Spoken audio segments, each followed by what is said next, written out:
interesting to ask, to learn from you. I think people would want to know, how did Would they? I think so. Good. You're a pretty compelling guy, I think. Yeah. How did affirmative thinking change your why? Shit.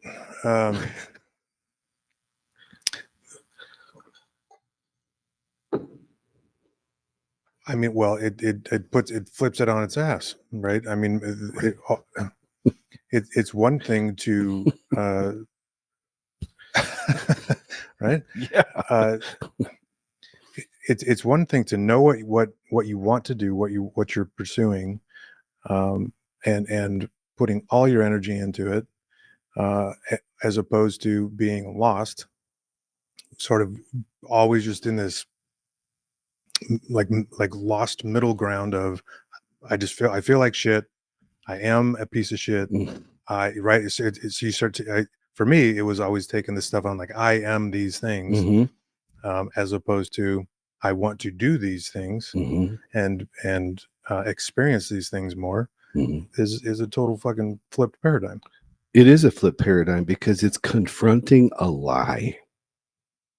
Because the last thing you have ever been is a piece of shit. The last thing you've ever been is that.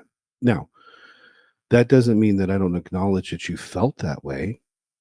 And I know that we've all been called that. I mean, I certainly have been called that by a few people. But that's not who I am. That's not who you are. But that can be how we feel. Yeah. So turning that completely around brings us closer to reality, right? Our why, if it's affirmative in nature, is more consistent with truth and reality and solution than it is with fear, problem, and disreality. Yeah. So we're not talking about polishing a turd here, right? This isn't pop psychology or positive psychology or Tony Robbins kind of stuff. I mean, if you're into that, cool, right? That's not what this is. This is about solution focused stuff, reality based stuff, and really thinking through these things. Because when you think through them and you get to the core and you get to the truth, you realize I had all this ass backwards and upside down and inside out. Yeah. Right. Every person is entitled, they have a right to know and to write their own rules. And we have a responsibility to know what those are if we enter into a relationship with somebody. You can't advocate for your needs. You can't make proposals for rules if you don't know what they are in the first place. And if you've been programmed to feel guilty about having them in the first place, then you're screwed before this thing even starts. And I don't know that there's a sexier quality in a person, let alone a man, than Mm, somebody who's very in touch with what their rules are, what they want, what they don't want. And when you can communicate that, right.